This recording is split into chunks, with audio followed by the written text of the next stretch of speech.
England on steady wicket on day 4 of Chennai Test, lead by 400 runs.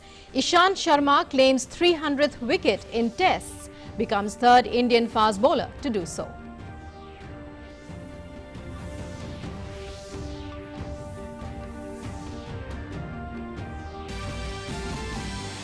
Rishabh Pant's spectacular batting in Brisbane wins him ICC January Player of the Month award over other contenders captain Joe Root of England and Paul Stirling of Ireland. Major upset on first day of season's first Grand Slam. Angelique Kerber bows out of Australian Open in women's singles. Naomi Osaka and Serena score easy wins. In men's singles, Zverev and Thiem sail through to second round.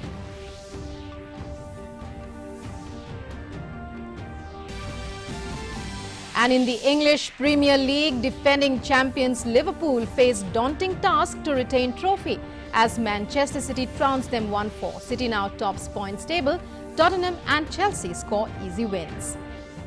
Hello and welcome to this edition of Sports Buzz, your window to the top sports stories making headlines across India and the world. Let's begin by talking about the test underway in Chennai between India and England. England has set a target of 420 runs against India in the Chennai Test. England were all out at 178 in their second innings. R. Ashwin was the pick of the bowlers. He picked 6 for 61. Ashwin claimed the wicket of Rory Burns on the first ball of the innings. Dom Sibley was also scalped by Ashwin after making just 16 runs. Ishant Sharma picked Dan Lawrence as his 300th test scalp. Ashwin also removed Ben Stokes. Skipper Joe Root was trapped LBW by Bumrah after making a quick 40 off 32. Earlier, India were all out for 337 in their first innings, giving the visitors a lead of 241 runs. India added 80 runs to their overnight score. Washington Sundar remained not out at 85. Dom Bess was the most successful English bowler, picking 4 wickets. And joining us now is our correspondent Tapas Bhattacharya for more on the match between India and England. Well, Tapas, thank you first of all for joining us so much. As England sets a target of 420 runs against India, India clearly battling to survive, but a number of records, a number of good news there for India as well, a number of important milestones for our bowlers and batsmen. But first, the match as it stands now. Right, so in many ways one would say that England actually gave India a chance to make a comeback. Remember, they were done and dusted. They didn't enforce the follow, and in fact they've batted too long. 420 is the target that India has to get. It's definitely a world record if they manage to get that, but that's going to be a Herculean task. But remember, they have to survive the last day. Today is the 4th day. Let's say another 10 to 12 overs and 50 minutes, 40 to 50 minutes of play still left in the day. So one would say 10 to 12 overs left in the day, and then tomorrow. So they will definitely, India will definitely think that they do have a chance to draw this match, and they will definitely like to go for a win, but a draw is a realistic chance of getting an outcome of this particular match. Now, having said that, the way Indian bowlers, especially Ashwin, bowled in this particular innings, the second innings, where the pitch was also doing a bit, and he actually bamboozled the Englishman, getting a 6-wicket haul. That augurs a lot for the team, because remember, at one particular time they were down and out, and England batsmen were going all leather hunt for getting those quick runs. They didn't enforce the follow-on, and for me that was a bit of a baffling scenario, considering the fact that they were on top. They are still in the driver's seat, but at that particular time they were on top, and they should have actually gone ahead with a follow-on. That didn't happen, and they decided to bat for the second innings, and the result is that 419 is they managed to put up compiling both the first innings as well as the second innings total. Now, having said all that, one has to understand that India do have a fair bit of history in the last, let's say, 5-6 matches, if I may use a term. Especially in the Australia, they have shown that this particular team doesn't give up quite easily, and that's one of the reasons why English bowlers will have to really bowl well to get this team out. Obviously, Dom Bess will be a key bowler for them. He has taken 4 wickets in the first innings. And Leach will also will like to play a crucial role. So these two spinners will like to, unsettle the Indian batsmen. But Indian batsmen who have played on these pitches for all throughout their career will fancy the chances of getting a draw in this particular test match.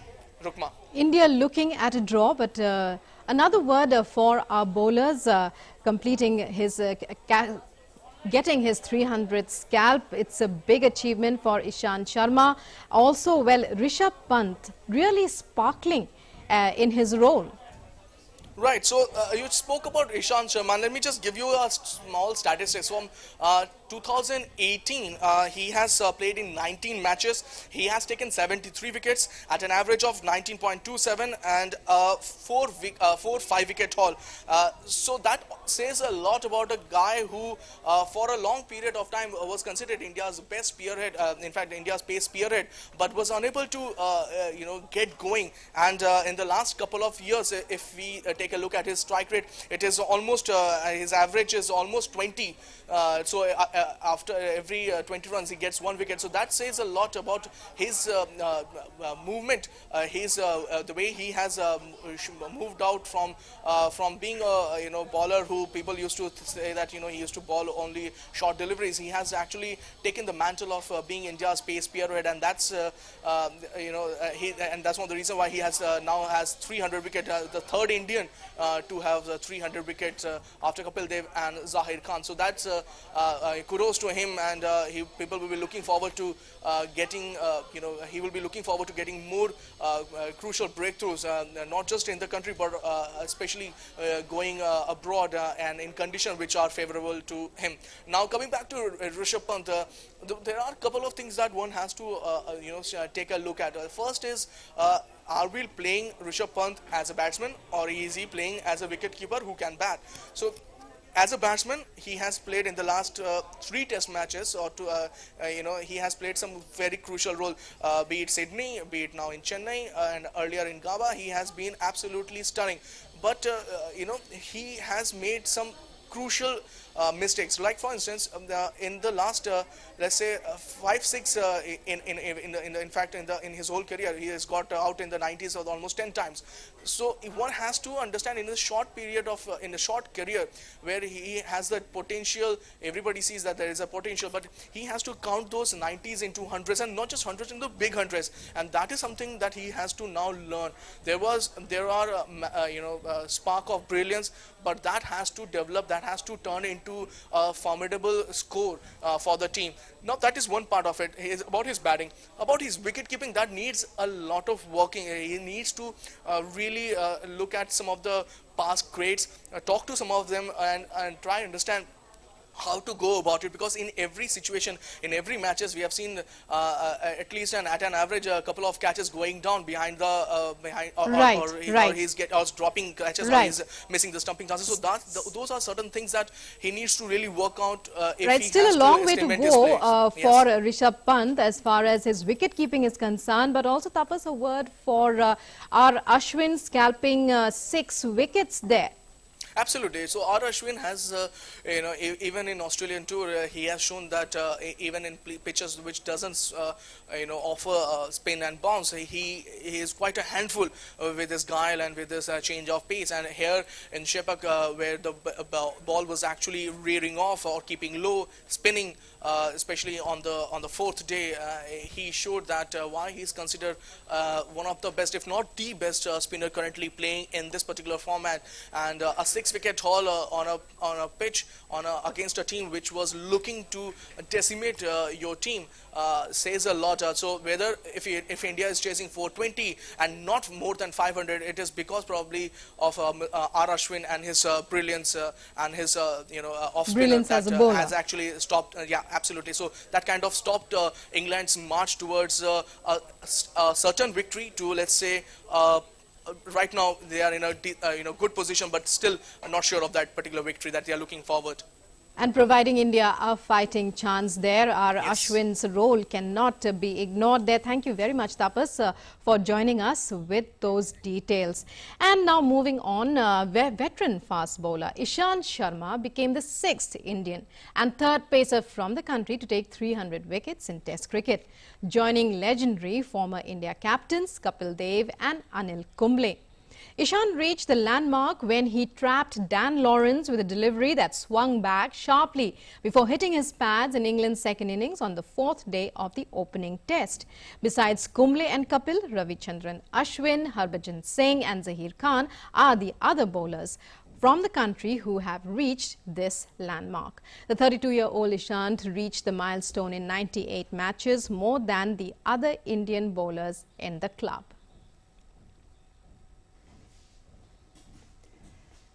And India's wicketkeeper Rishabh Pant has pipped England captain Joe Root to win the inaugural ICC Player of the Month award for January. Pant was chosen ahead of Root and Ireland's Paul Stirling in the voting to bag the award, which will recognise and celebrate the best performances from both male and female cricketers across all forms of international cricket throughout the year. Pant played the starring role in last month's Brisbane Test to help India beat Australia at the Gabba for the first time in history and clinch the 4-match series 2-1.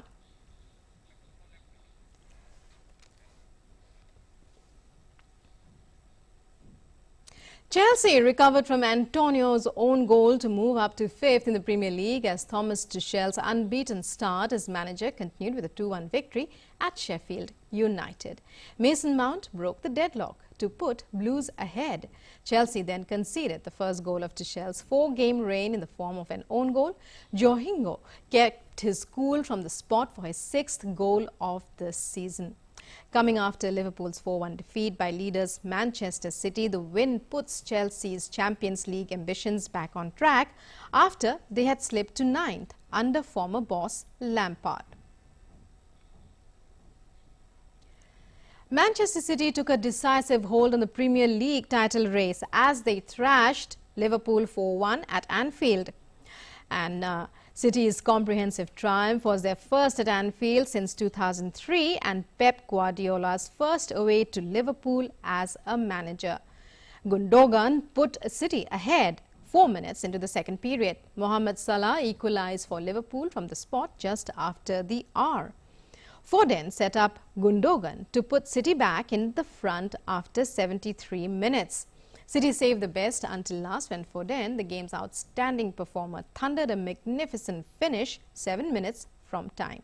The emphatic victory leaves City 5 points ahead of second-place Manchester United, having played a game less, and 10 points ahead of Liverpool with a match in hand. Manchester City have had to wait since 2003 for a victory at Anfield, and the only thing that took the gloss off their 4-1 win on Sunday for manager Pep Guardiola was that there were no fans in the stadium to witness it. City now look overwhelming favourites to claim a 3rd league title in Guardiola's 5 seasons at the club, but the Spaniard has been around long enough to know that there is much hard work ahead. Well, most important is the 3 points. So, of course, I'm so proud for the guys, to be the guys who break a record for a long time. That means how difficult it is. Hopefully next time we can do a good performance or similar performance with the people, with the spectators, because Anfield with people and without is completely different.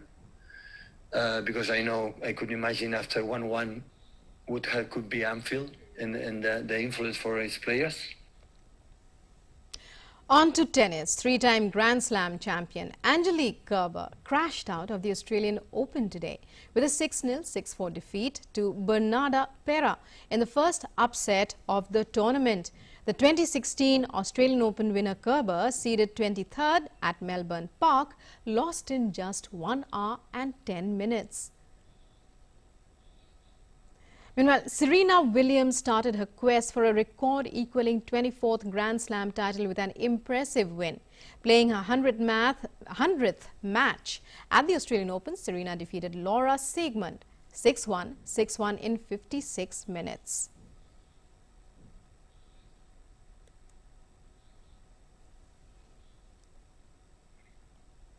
And US Open champion Dominic Thiem had to save a set point in a tightly contested opening set and battle for 2 hours and 42 minutes to move into the second round of the Australian Open.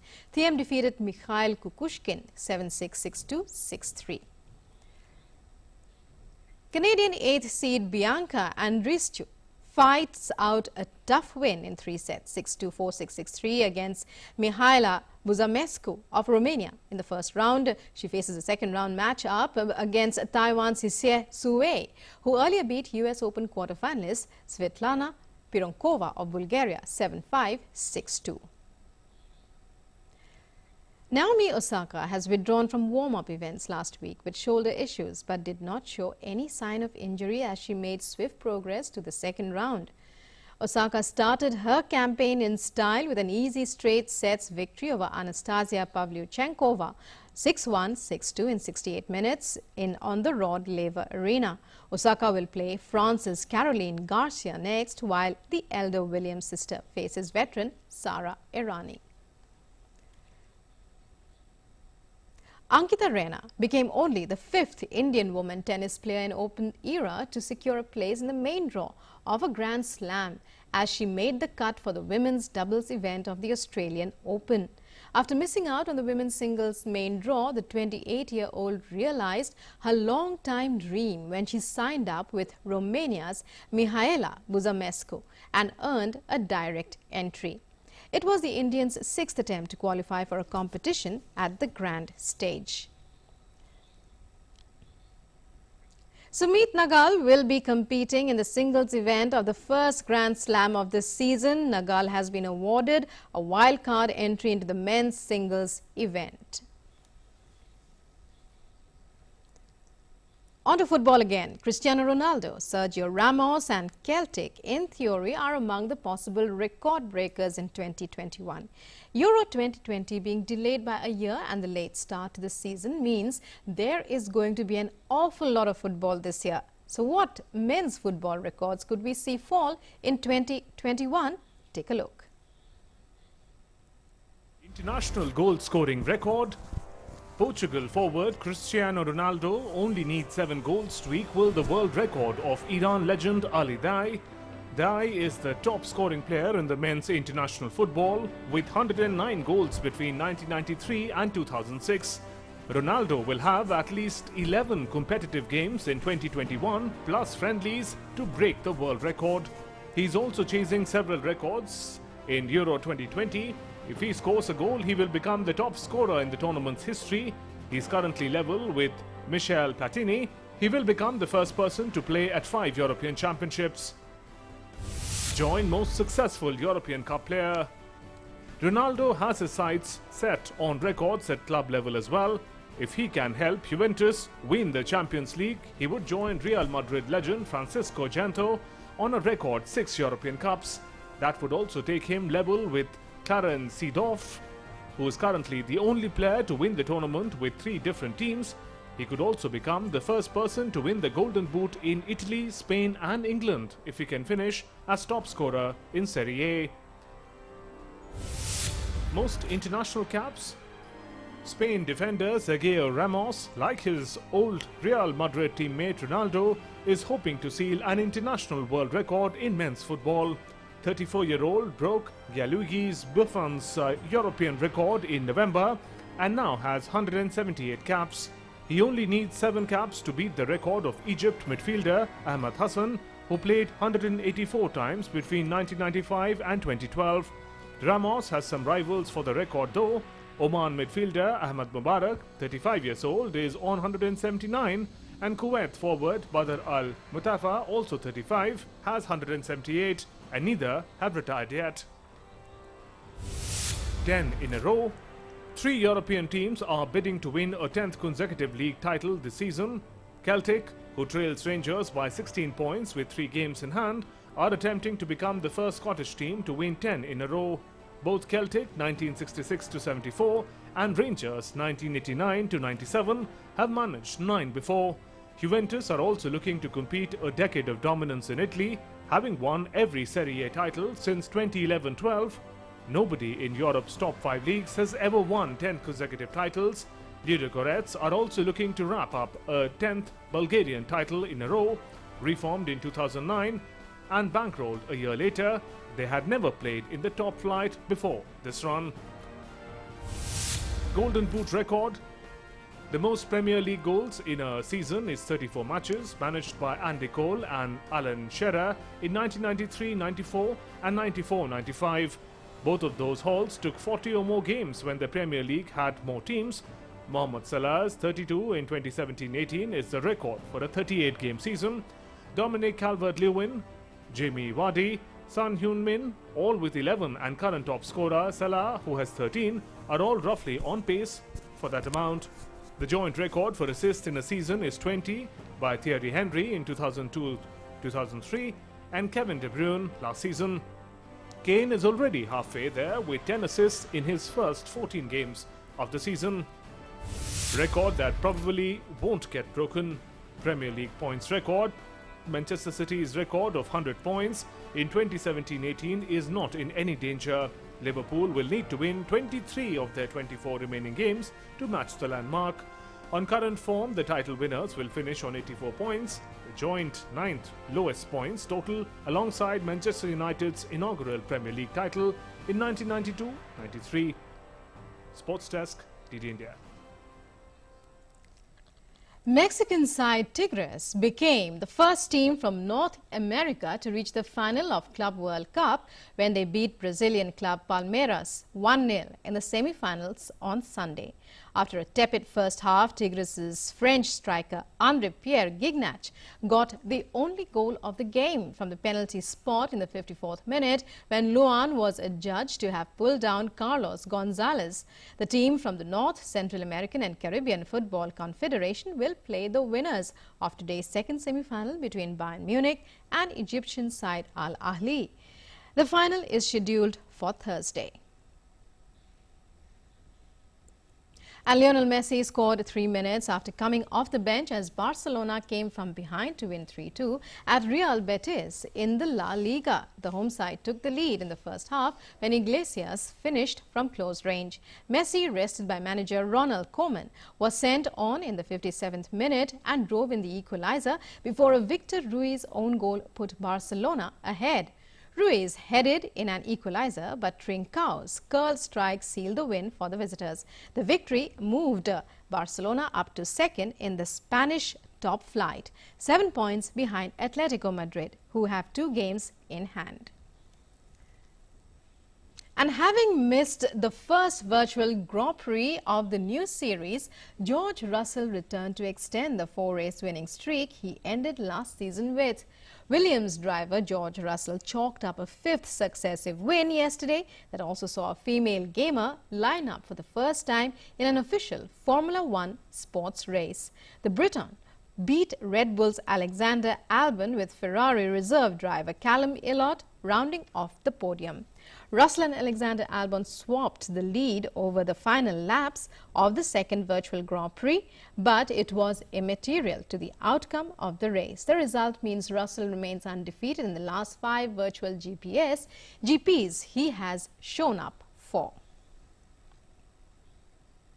The Italian town of Cortina d'Ampezzo made the finishing touches to its preparations for the Alpine Skiing World Championships yesterday.